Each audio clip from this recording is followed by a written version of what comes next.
어느 시골 교회를 섬기는 교회의 농부의 아내가 그 교회 목사에 대한 나쁜 소문을 지어서 마을에 퍼뜨리기를 시작했습니다.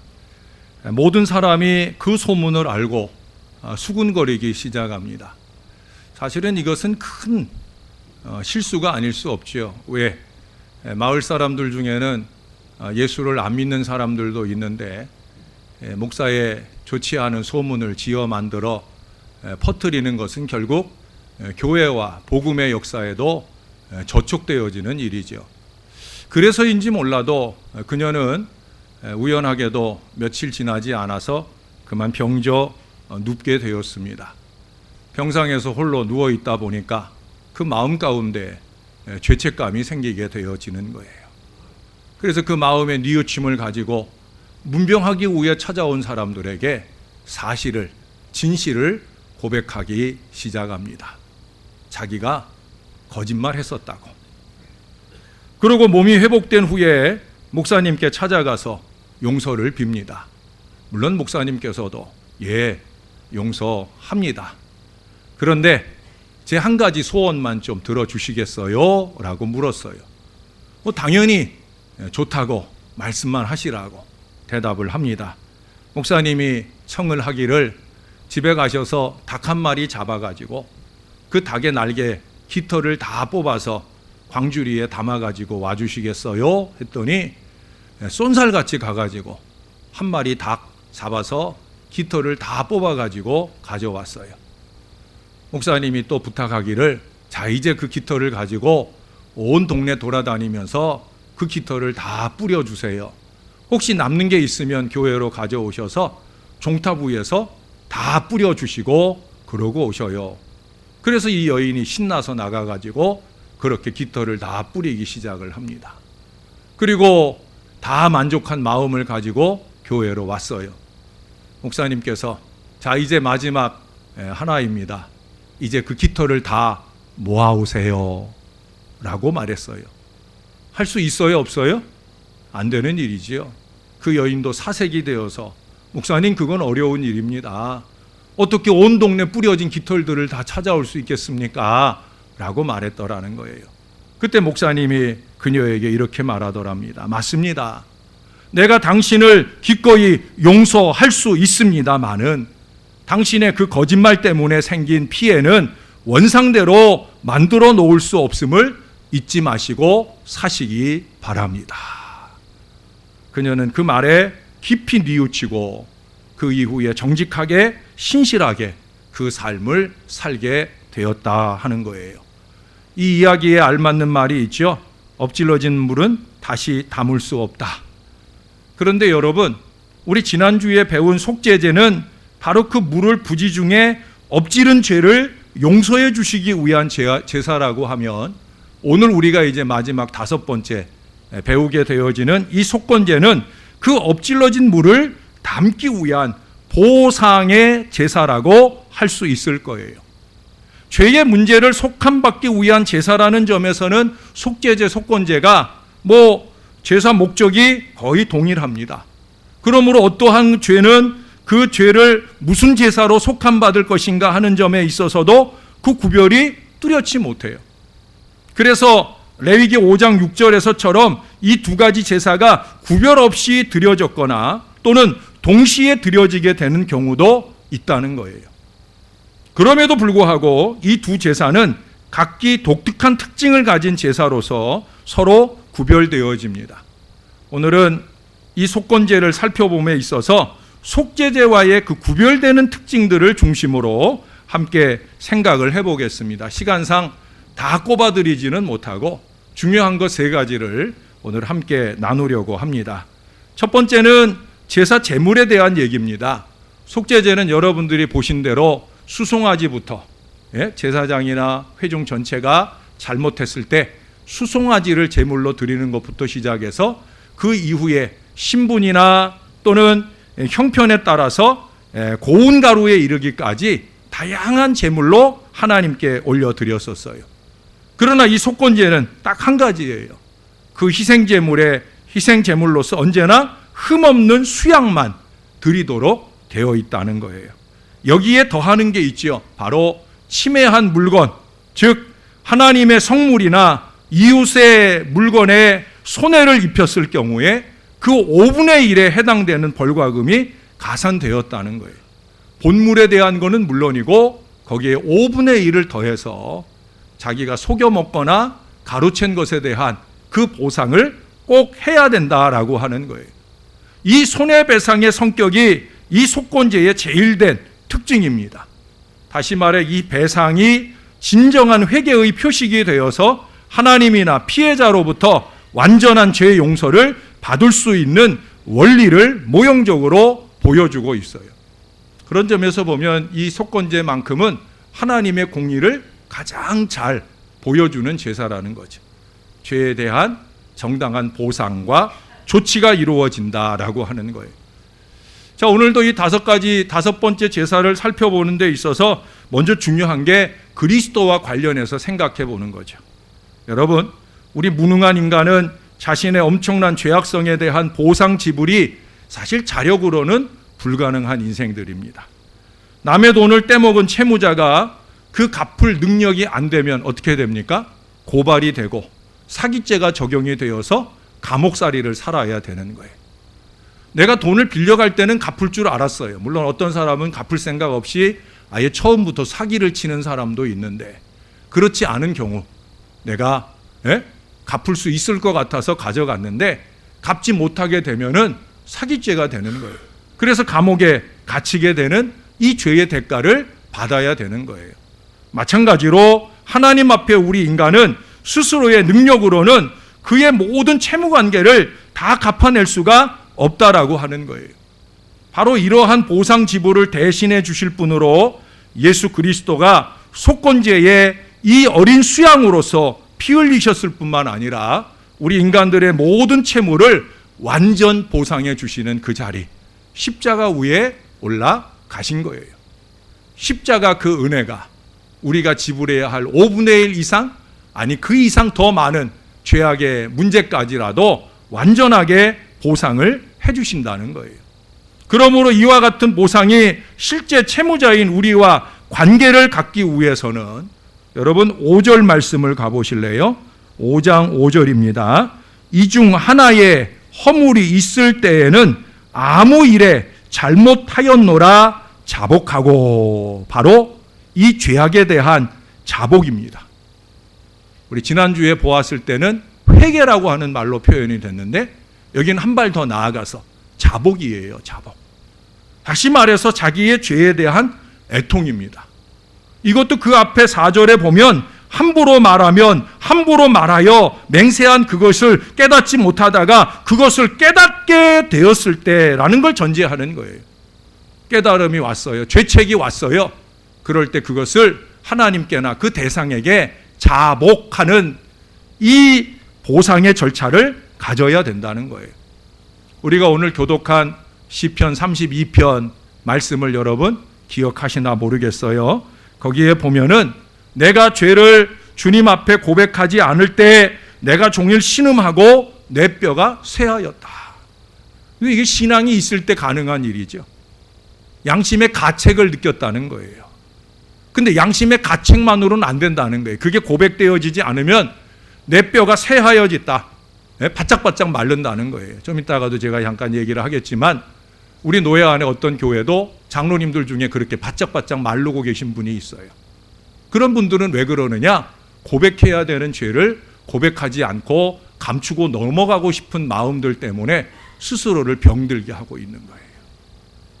그래서 바울은 그 다음에 고백하잖아요. 내가 내 허물을 여호와께 자복하리라 하고 주께 내 죄를 아뢰고 숨기지 아니하였더니 곧 주께서 내 죄악을 사하셨나이다.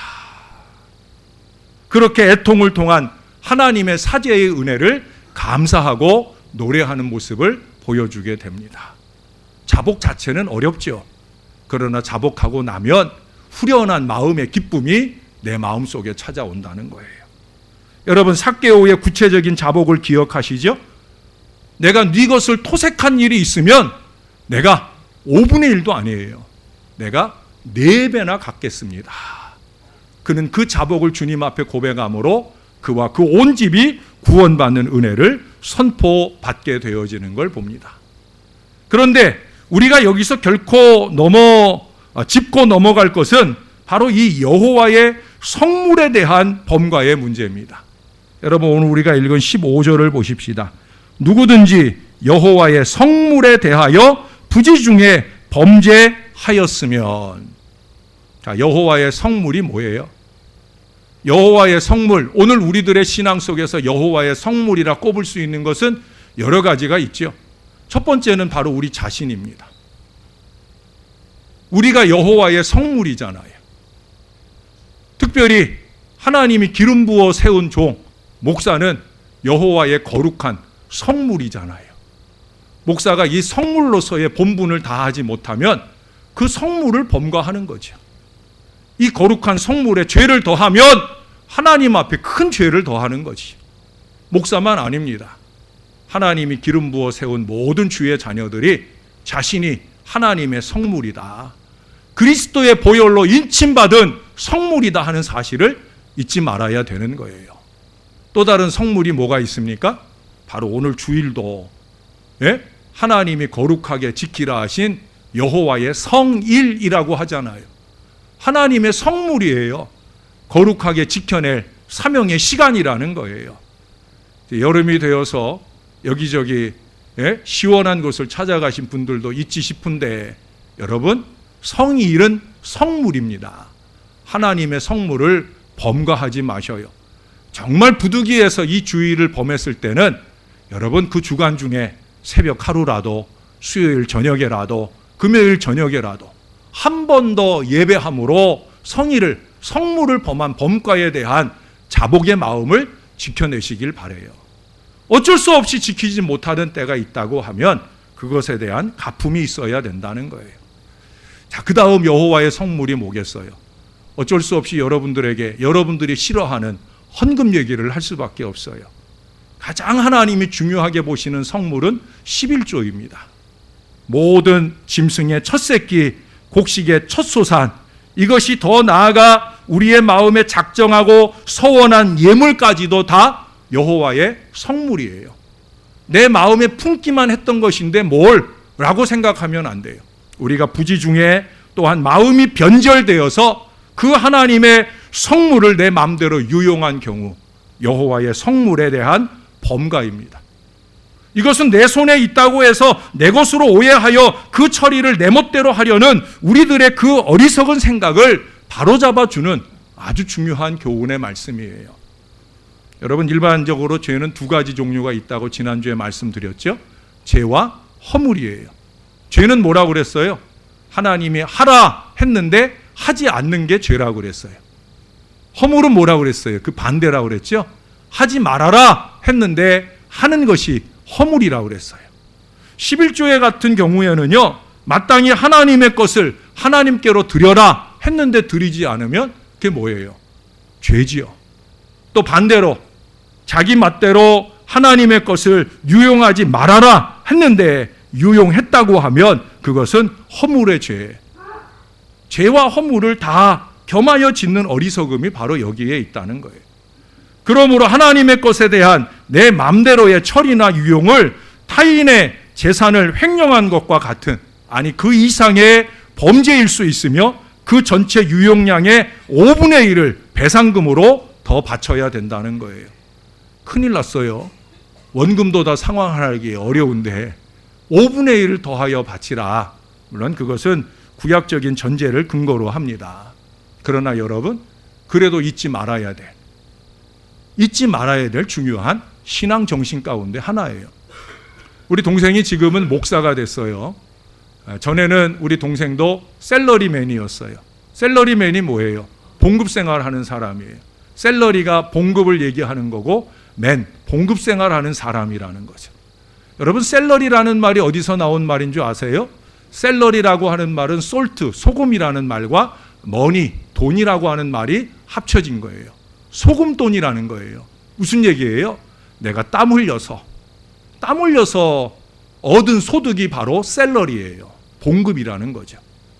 아주 소중한 결실입니다. 제 동생이 그 셀러리맨 생활을 할 때 그때 우리 동생의 헌금 생활을 제가 한번 들은 적이 있어요. 보통 봉급을 받으면 봉급 명세와 함께, 옛날에는 이제 봉투에 명세가 다 적혀 있고 요즘에는 뭐 계좌 이체하고 명세는 따로 주잖아요. 그 명세에 보면은 떼는 게 많다면서요. 원천 징수하는 세금도 떼고 뭐 회사 직원들끼리 뭐 얼마씩 또 객출해 내는 게 있고 또 그 기간 중에 뭐 경조사가 있으면 그것을 단체로 내면 그 부분에 대해서 떼는 것도 있고, 그래서 실제 봉급을 받아야 될 원금에서 많은 부분이 떼어지고 그러고 받는 것은 실제로는 많지 않다는 거예요. 근데 우리 동생의 11조 생활은 어땠느냐? 처음 받아야 될 원금에서부터 11조를 떼어서 드렸다는 거예요. 그게 이제 온전한 11조죠. 우리 주보에도 11조를 온전 11조라고 그랬는데 그렇게 우리 동생은 11조 생활을 했어요. 그리고 그 아내가, 지금 이제 사모님이 그때만 해도 믿음이 부족했어요.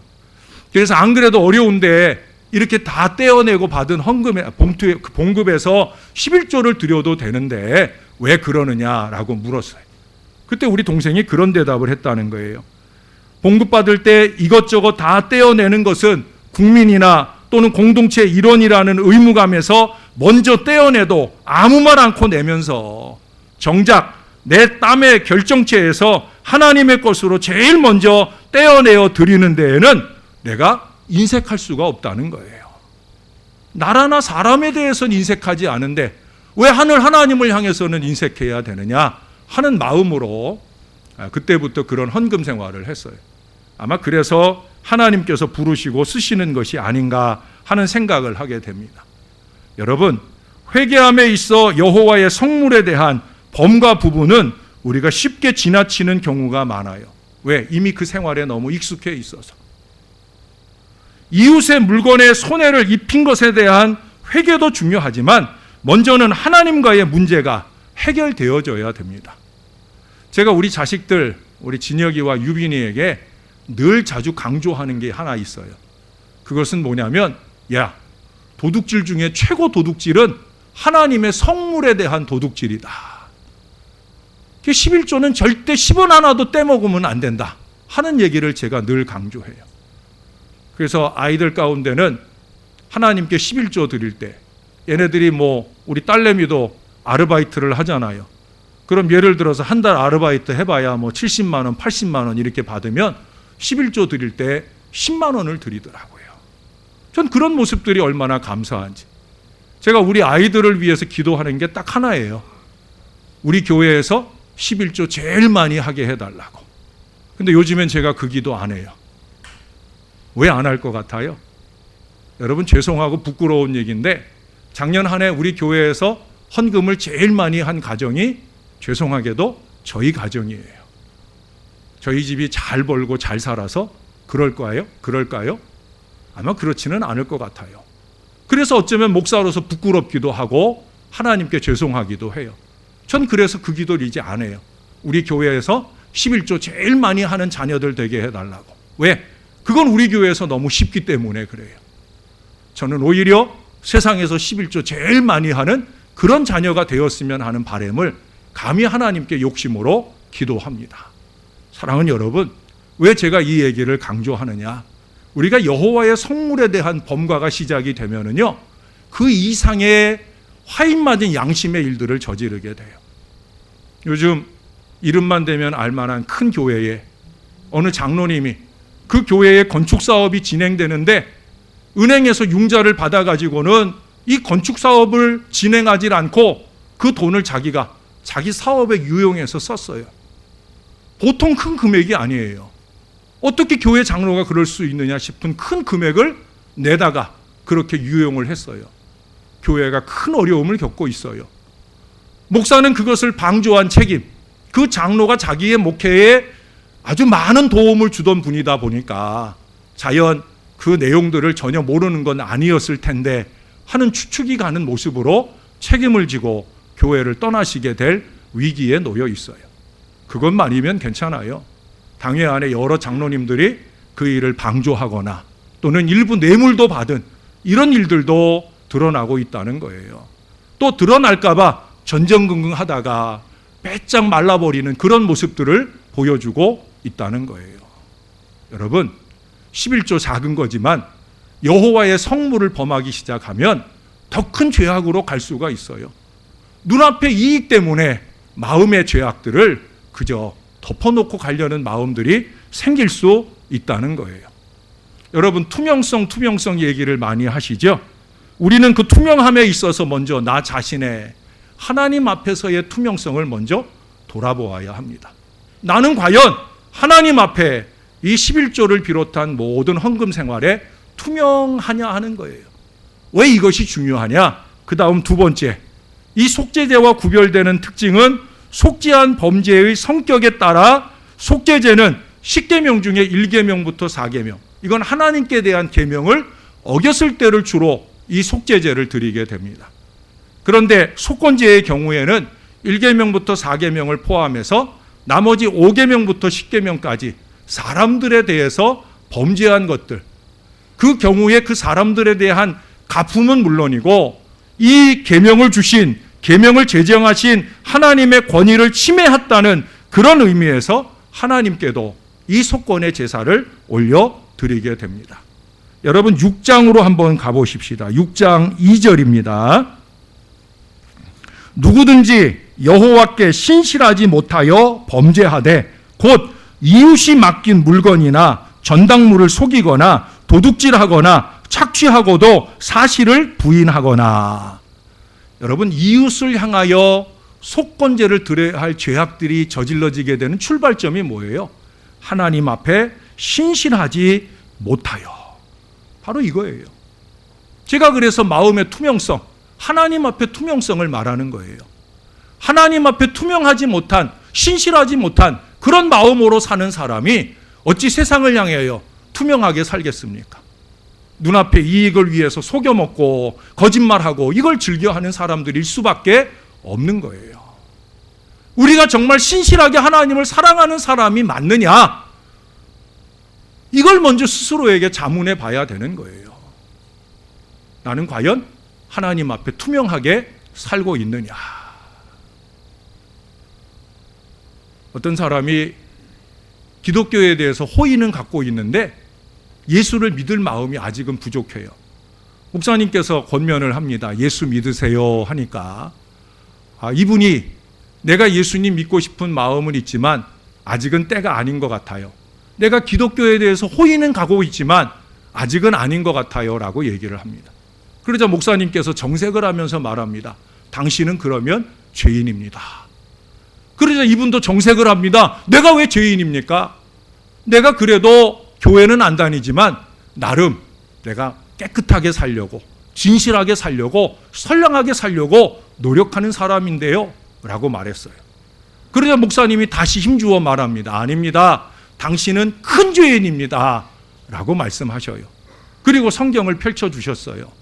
마태복음 22장 37절 이하의 말씀을 펼쳐주셨는, 마음을 다하고 목숨을 다하고 뜻을 다하여 주 너의 하나님을 사랑하라 하셨으니 이것이 크고 첫째 되는 계명이요 그 다음은 이것이니 내 이웃을 내 몸과 같이 사랑해라. 자, 크고 첫째 되는 죄가 뭡니까? 라고 물었더니 그 스스로 그 말씀에 의지하여 말하더라는 거예요. 그것은 크고 첫째 되는 그 계명을 지키지 않은 죄이겠지요 라고 고백하더랍니다. 크고 첫째 되는 죄가 뭐냐? 하나님을 마음 다하고 목숨 다하고 뜻을 다해 사랑하지 않는 죄가 크고 첫째 되는 죄예요. 내 마음의 투명함으로 정말 마음을 다하고 목숨을 다하고 뜻을 다해 하나님을 사랑하고 있다 하는 그 사랑이 합당하지 않으면 우리도 그에게 말했던 크고 첫째 되는 죄를 짓고 있는 게 아닐까. 또 그 죄를 신실하게 신실함으로 그 죄를 신실함으로 그 죄에 대한 유혹에 빠지지 않는 사람이라면 그 다음 둘째 계명이 어찌 가능하겠어요? 사랑하는 여러분, 하나님을 사랑하신다고 저는 여러분들을 생각합니다. 정말 하나님을 사랑하는가? 내 마음을 다 까집어 보였을 때 하나님이 투명하게 보실 만한 여호와의 성물, 그것이 나이든지 성일이든지 또는 헌금이든지 이 모든 부분에서 내가 투명하게 마음을 다한 사랑으로 하나님을 사랑하고 있느냐?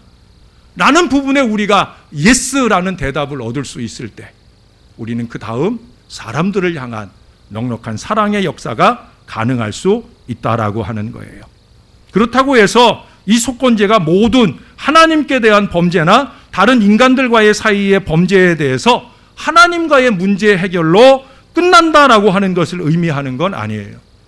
속건제는요, 항상 피해자, 그 피해자가 하나님이든지 또는 사람이든지 간에 그 피해자의 완전한 보상 절차가 병행되어져야 되는 것을 잊지 말아야 됩니다. 자, 여러분 6장 5절을 가보십시다. 그 거짓 맹세한 모든 물건을 돌려보내되 곧 그 본래 물건의 5분의 1을 더하여 돌려보낼 것이니 그 죄가 드러나는 날에 그 임자에게 줄 것이요. 우리는 때때로 인간관계 속에서 지은 범과에 대해서 하나님에게 대한 회개로 만사 다 해결된 것으로 생각할 때가 많아요. 여기 마지막 구절에 뭐라고 그래요? 그 임자에게 줄 것이다. 임자에게 찾아가야 되지요. 전에도 제가 밀양이라는 영화 얘기를 했잖아요. 그 여주인공이 미치고 환장할 노릇에 처하게 된 게 왜 그래요? 자기 자식을 유괴해다가 죽인 그 죄인을 정말 큰 마음 먹고 찾아갔어요. 교도소에 찾아가서 용서해 주려고 찾아갔어요. 그런데 자기가 용서도 안 했는데 그 범죄자가 그 여인을 향해서 말하는 거예요. 내가 감옥 들어와서 하나님을 믿었는데 내가 하나님께 회개하고 다 용서받았습니다. 이게 뭔 얘기예요? 나는 아직 용서가 안 됐는데, 아니 자기 혼자 하나님께 회개하고 용서받았다고 저렇게 뻔뻔한 얼굴을 하고 말할 수 있다는 거. 그녀는 그것이 용납이 되지 않았어요. 물론 그녀의 신앙이 약하기 때문도 하지만 자기가 아직 용서가 안 됐는데 어찌 저렇게 뻔뻔하게 살 수 있는가라는 생각을 하게 되었다는 거예요. 그래서 속건제예요. 하나님은 상처 입은, 피해 입은 상대에게 찾아가기를 원하십니다. 물질적인 피해에 대해서 5분의 1을 더 보상하듯이 마음의 고통에 대해서도 용서를 바라고 이전보다도 더 사랑함으로 보상할 수 있어야 된다는 거예요. 하나님께 대한 자복과 함께 이웃에 대한 자복의 용기, 자신의 잘못과 실수를 솔직히 고백하고 용서받기를 바랄 수 있는 그 용기도 필요하다는 거예요. 그 용기만 아닙니다. 또 하나의 용기가 필요해요. 그것은 7절로 가보시겠습니다. 6장 7절에 제사장은 여호와 앞에서 그를 위하여 속죄한즉 그는 무슨 허물이든지 사함을 받으리라. 여러분, 누군가 하나님께와 내게 용서를 구했을 때, 하나님과 내게 용서를 구했을 때 제사장인 우리는 하나님처럼 그 죄를 사해해 주어야 할 이 거룩한 의무가 있다는 사실을 지나쳐서는 안 되는 거예요. 마태복음 16장 18절에 예수님이 그러셨죠. 우리가 땅에서 무엇이든지 매면 하늘에서도 매인다. 땅에서 무엇이든지 풀면 하늘에서도 풀린다. 형제의 죄사슬을 풀어주는 게 신앙이에요. 왜? 그를 풀어주어야 나도 풀리니까. 그를 묶고 있으면 그만 묶고 있는 게 아니에요. 나도 묶는 거예요. 그래서 예수님이 나사로에게 하신 말씀을 저는 늘 기억합니다. 풀어놓아 다니게 하라. 용서해서 그도 마음껏 하늘의 은혜를 누리게 해주고 너도 내가 부어줄 하늘의 은혜를 받아 누려라. 이게 풀어놓아 다니게 하라 하는 주님의 명령입니다. 여러분, 흔히 우리는 우리 자신의 죄를 지을 때마다 그런 핑계를 대잖아요. 하나님, 우리가 인간이잖아요. 인간은 완전할 수 없어요. 내가 육신이 약해서 내가 또 이 죄를 저질렀어요. 자기가 죄를 지을 때는 자기 자신에 대하여 그렇게 합리화하려고 해요. 그러나 정작 다른 사람을 용서함에 있어서는 이와 같이 동일한 인간으로서의 그 나약함을 인정하려 하지 않는다라고 하는 거예요. 속건제의 정신은 죄에 대한 자복과 용서입니다. 여러분, 이 제도는 용서받기만을 위한 것이 아니라 용서하기 위한 것임을 잊지 말아야 됩니다. 어느 교회 여집사님이 계신데 이분은 항상 그 교회의 불화의 원인이에요. 교회 안에 누가 싸웠다 싶으면 그 여집사가 있어요. 그는 어디서든지 심통맞게 말하기를 즐겨해요. 그러면 교회 봉사는 안 했으면 좋겠는데 봉사한답시고 와가지고 말 한마디씩 던져놓는 게 사람들의 우라통을 터뜨릴 때가 많이 있다는 거예요. 회의에 참석하면 가장 큰 목소리로 회의 분위기를 망쳐놓기도 해요. 그러니 교회 안에 많은 사람들이 상처를 받아요. 그걸 바라보는 목사의 마음이 참 많이 답답하고 안타까워요. 어느 날 어느 집사님이 교회를 안 나오기 시작합니다. 목사님이 걱정이 돼서 신방을 갔더니 아닌 게 아니라 또 그 집사님 때문에 상처를 받은 거예요. 그러면서 그 집사님이 하시는 얘기가 그래요. 나 그 집사 뒤통수도 보기 싫어서 교회 안 나간다고.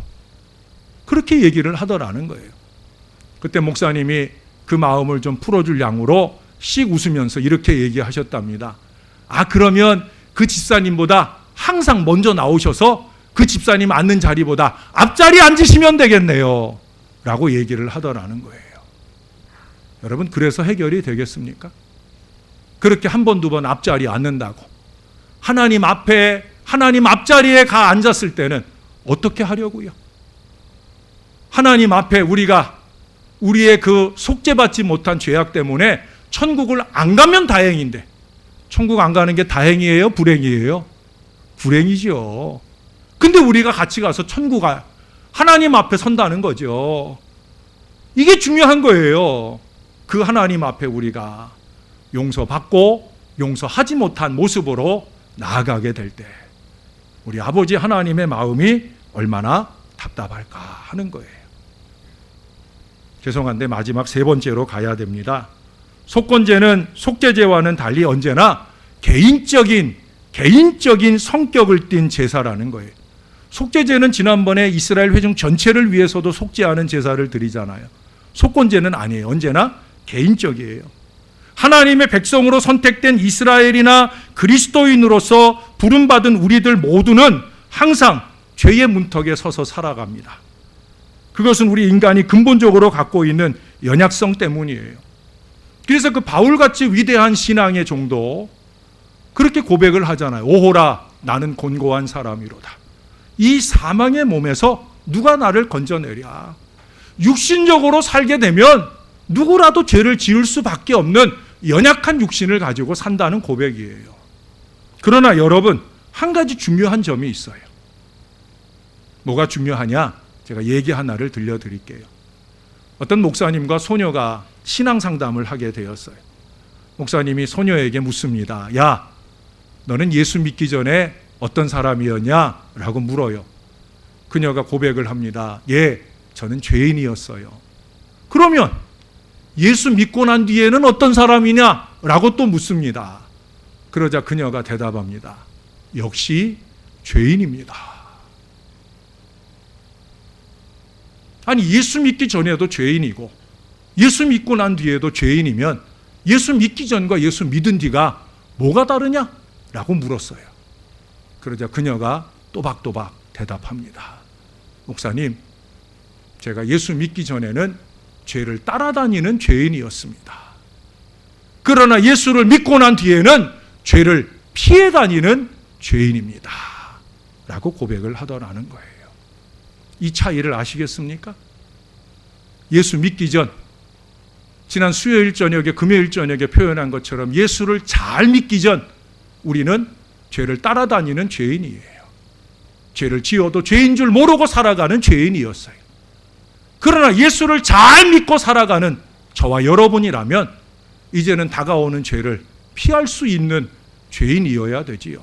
피하느라고 피했는데 부지중에 죄악의 화살을 맞을 때도 있지만 그래도 피해 보려고 몸부림치는 자리에 저와 여러분들이 있어야 되지 않겠습니까?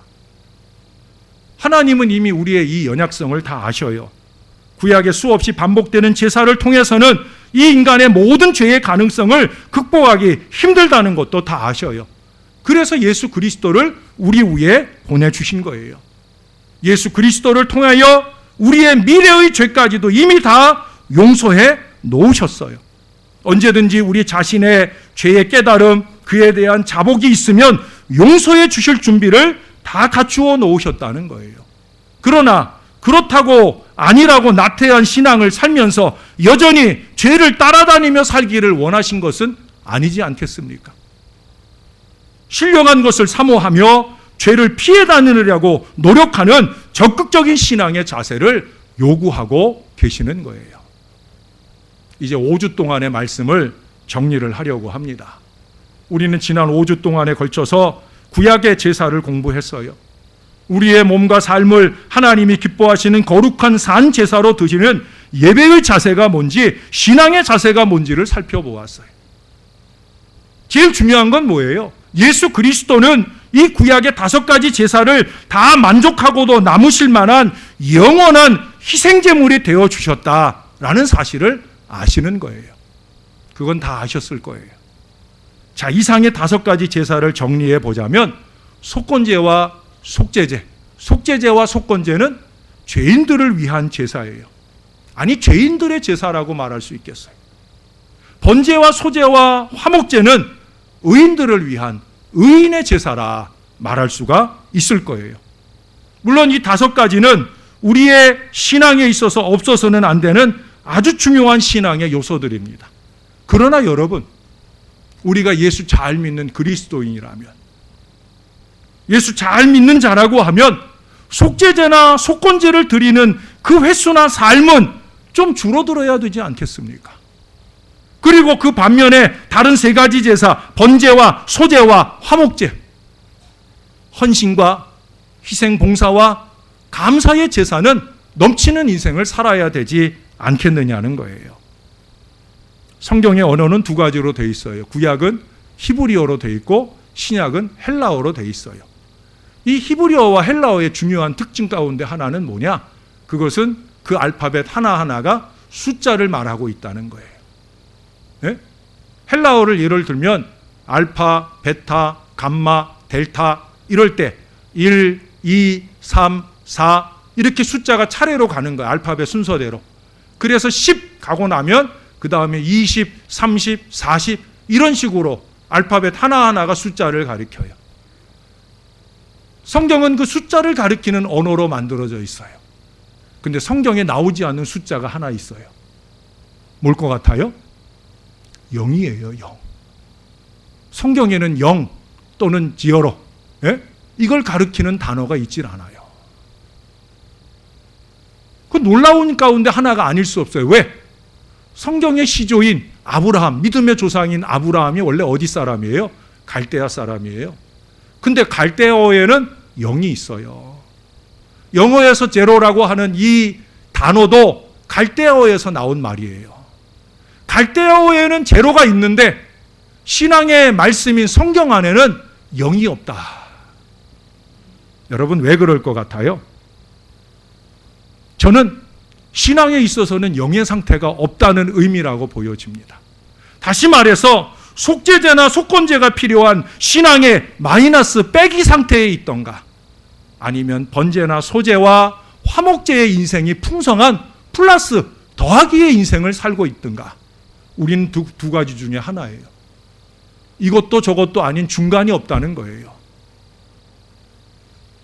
검든지 하얗든지 뜨겁든지 차갑든지 2가지 중에 하나예요.